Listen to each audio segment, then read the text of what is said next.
Argumen ketiga bumi bola, GPS dan Google Maps. GPS adalah Global Positioning System untuk mengetahui di mana posisi orang atau tempat tertentu di lokasi manapun di dunia. Disebutkan bahwa orang yang ada di ujung barat tak dapat mengirim sinyal wireless ke orang yang ada di ujung timur karena terkena lengkungan bumi. GPS pada mobile phone kita, juga pada aplikasi Uber, Gojek, dan lain-lain, menggunakan berbagai aplikasi yang sudah ada. Yang paling umum adalah Google Maps. Jika ada orang mengatakan bahwa GPS Anda sebenarnya tidak menggunakan satelit, apakah Anda percaya? Kita tak perlu ngarang atau debat kusir. Mari kita dengar sendiri apa yang dikatakan oleh Google tentang Google Maps. Google Maps for mobile has solved this problem with a new beta feature called My Location. Instead of you telling Google your location, Google displays your location on the map with a click of a button, and it doesn't require GPS. Dengar sendiri kan? Ternyata My Location pada Google tidak menggunakan GPS, tidak menggunakan satelit. Ini adalah penjelasan resmi dari Google. Anda bisa search di YouTube, ketik Google Maps for Mobile with My Location. Lantas, bagaimana Google Maps, Gojek, Uber, dan lain-lain bisa bekerja pada HP kita dengan begitu canggihnya? Mari kita dengarkan lanjutan penjelasan Google bagaimana mereka melakukannya. So, how does it work? Each time you use your phone to make a call, send a text message, or view a website, the information goes through towers, which provide your phone with reception. A tower picks up your call and connects you to your Aunt Molly. The same thing happens when you fire up Google Maps for mobile. The tower gives you the reception you need to access map information.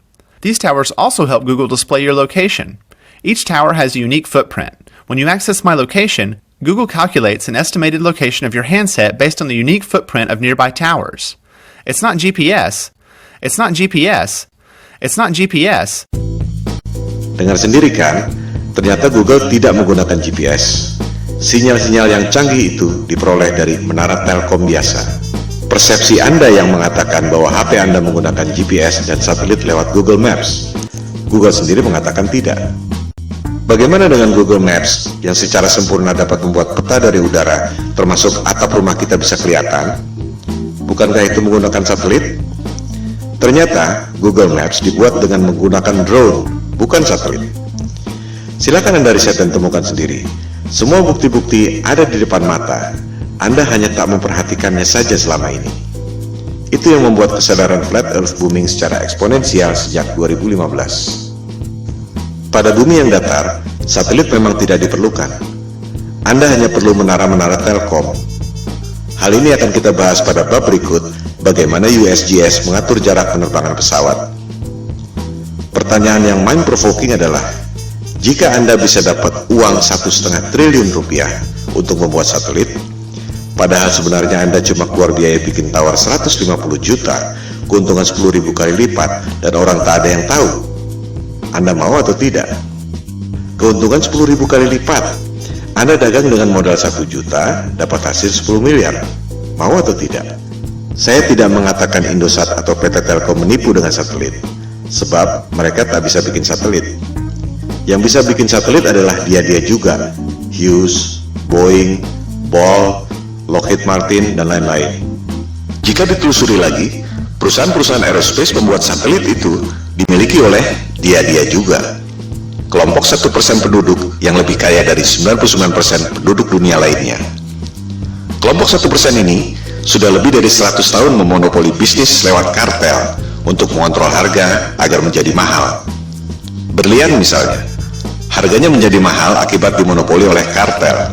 Mereka membuat ilusi supply dan demand supaya harganya tinggi. Di sektor supply, sebenarnya sumber daya berlian tidak selangka itu. Silakan Anda cek bagaimana kartel De Beers bisa menguasai pertambangan berlian dan membuatnya seolah-olah itu barang langka. Di sektor demand, kartel membuat ilusi seolah-olah berlian adalah kebutuhan manusia. Seolah-olah perkawinan Anda tidak afdol jika cincin kawin Anda tak ada berliannya. Itu sebenarnya adalah propaganda marketing yang dimulai tahun 1940-an. Begitu pula dengan ilusi minyak adalah sumber daya fosil. Minyak adalah senyawa hidrogen, oksigen, dan karbon, disebut hidrokarbon, yang berasal dari perut bumi. Tak ada bukti bahwa minyak berasal dari fosil tumbuhan dan dinosaurus. Itu adalah ilusi yang diciptakan oleh Rockefeller agar harga minyak menjadi tinggi. Rockefeller mengundang saintis ke konferensi Jenewa tahun 1892 untuk memulai propaganda bahwa minyak berasal dari fosil dinosaurus dan tumbuhan. Padahal, fosil adalah benda padat dan hidrokarbon minyak adalah benda cair. Fosil yang berasal dari makhluk hidup tak pernah jauh dari permukaan bumi. Sementara, manusia mengebor minyak sampai kedalaman 10 km dan tak pernah ada bukti bahwa fosil ditemukan di kedalaman itu. Tak semua orang menyadari bahwa media-media massa besar di dunia dimiliki oleh 6 perusahaan saja. Si kelompok 1% itu mampu memonopoli informasi yang diterima oleh 99% penduduk dunia lainnya. Hal ini yang disebut sebagai propaganda, mind control. Jika kelompok super kaya yang 1% itu, atau disebut elit global, mampu mencuci otak Anda lewat pendidikan, media massa, dan film-film, ilusi marketing yang membuat harga berlian dan harga minyak menjadi tinggi, apakah mereka tak mampu membuat ilusi tentang satelit? Kembali pada soal GPS. Tak semua orang menyadari bahwa GPS digunakan sejak tahun 1973 yang merupakan bagian dari teknologi militer. GPS berasal dari teknologi sebelumnya yaitu LORAN atau Long Range Navigation dan Decca Navigation yang digunakan sejak Perang Dunia Kedua. Of its equipment, which makes it very easy to operate and maintain once you understand a few fundamentals. To provide worldwide coverage, the Omega system will use 8 VLF transmitting stations. One in Norway, another in Trinidad, one in Hawaii, and another in north-central United States. Of the remaining, one is in the Indian Ocean, another in the southern part of South America, one in the Tasman Sea area, and finally, one in the Western Pacific. Apa yang membuat Anda berpikir bahwa dunia militer yang didesain buat perang membela negara tiba-tiba jadi malaikat yang menolong umat manusia di negara-negara lain dengan memberikan teknologi gratis? Disinilah jelinya the global elites yang sudah lebih dari 100 tahun memperoleh profit dengan cara menipu orang, scam, money laundering, transaksi fiktif, you name it. Demikian halnya dengan NASA. Apa yang membuat Anda berpikir bahwa NASA adalah badan eksplorasi yang bekerja untuk kepentingan dunia? Siapakah NASA? Coba kita lihat keterangan di webnya sendiri. Jelas ditulis di situ bahwa tujuan pembentukan NASA tahun 1958 adalah berkaitan dengan Perang Dingin, di mana Rusia berhasil meluncurkan Sputnik tahun 1957. Majalah Times menjelaskannya lebih gamblang. Judulnya, Alasan yang Menyedihkan Tapi Familiar tentang Pembentukan NASA. Disebutkan, tujuannya sangat membumi, yaitu office politics, bukan untuk kepentingan umat manusia di dunia. Budget NASA 2016 adalah 19,3 miliar dolar atau sekitar 256 triliun per tahun. Hasilnya, kebanyakan adalah propaganda CGI. Motivasinya, ada 256 triliun motivasi di situ. Bisnis adalah bisnis, di mana ada peluang, pasti banyak kepentingan. Bukan hanya pegawai-pegawainya, tapi juga kontraktor-kontraktor besarnya. Roket memang diluncurkan, tapi jika diperhatikan, arahnya tak pernah lurus ke atas, selalu melengkung dan akhirnya horizontal. Karena memang tak pernah lewat dari low Earth orbit, sekitar 500 km dari permukaan bumi. Seperti yang dikatakan Times tadi, tujuan pendirian NASA sangat membumi, yaitu office politics. Pertanyaannya, untuk politik dan kepentingan siapa? Seperti yang telah disebutkan di awal, persoalan flat earth ini bukan debat kusir, bukan omong kosong, bukan adu ego, bukan adu pintar, melainkan ada hal lain yang lebih fundamental yang sangat berhubungan dengan kehidupan kita. Pada pembahasan selanjutnya, di video-video berikutnya, kita akan membahas hal ini.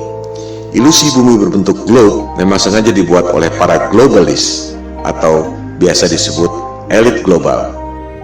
Mereka lah yang membuat berbagai krisis, perang, termasuk menjauhkan manusia dengan ketuhanan lewat dogma-dogma sains modern dan ilusi bumi globe. Kita sebenarnya tak perlu bayar biaya telekomunikasi mahal-mahal, tak perlu bayar listrik mahal-mahal, tak perlu bayar bensin mahal-mahal. Teknologinya sudah ada dari tahun 1898, dibuat oleh manusia paling jenius yang pernah lahir di muka bumi, yaitu Nikola Tesla.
Seperti yang telah dikemukakan tadi, kita sebenarnya tak perlu bayar listrik mahal-mahal, tak perlu bayar biaya telekomunikasi mahal-mahal, tak perlu bayar bensin mahal-mahal. Teknologinya sudah ada sejak tahun 1898 yang dibuat oleh Nikola Tesla.